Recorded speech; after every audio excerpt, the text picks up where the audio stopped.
Good morning. Chapter 6, Brown Paint. George turned off the heat under the saucepan. He must leave plenty of time for it to cool down. When all the steam and froth had gone away, he peered into the giant pan to see what colour the great medicine now was.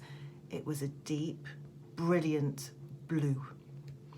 "It needs more brown in it," George said. "It simply must be brown or she'll get suspicious." George ran outside and dashed into his father's tool shed where all the paints were kept.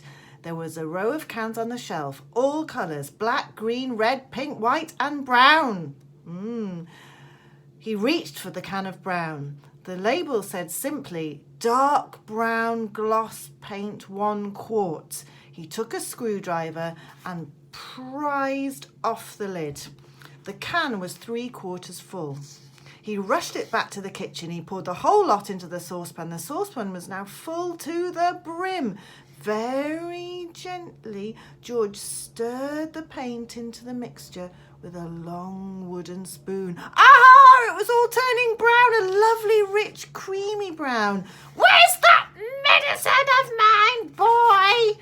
came the voice from the living room. "You're forgetting me! You're doing it on purpose! I shall tell your mother." "I'm not forgetting you, Grandma," George called back. "I'm thinking of you all the time."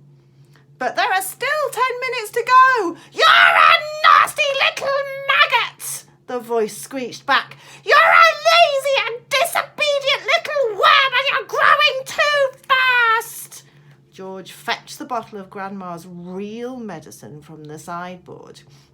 He took out the cork and tipped it all down the sink. He then filled the bottle with his own magic mixture by dipping a small jug into the saucepan and using it as a pourer, and then he replaced the cork. Had it cooled down enough yet? Not quite. He held the bottle under the cold tap for a couple of minutes.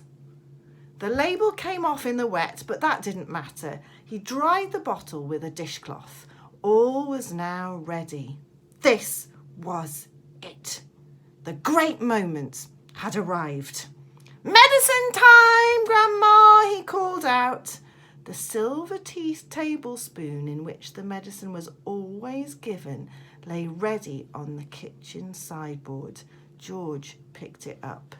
Holding the spoon in one hand and the bottle in the other, he advanced into the living room.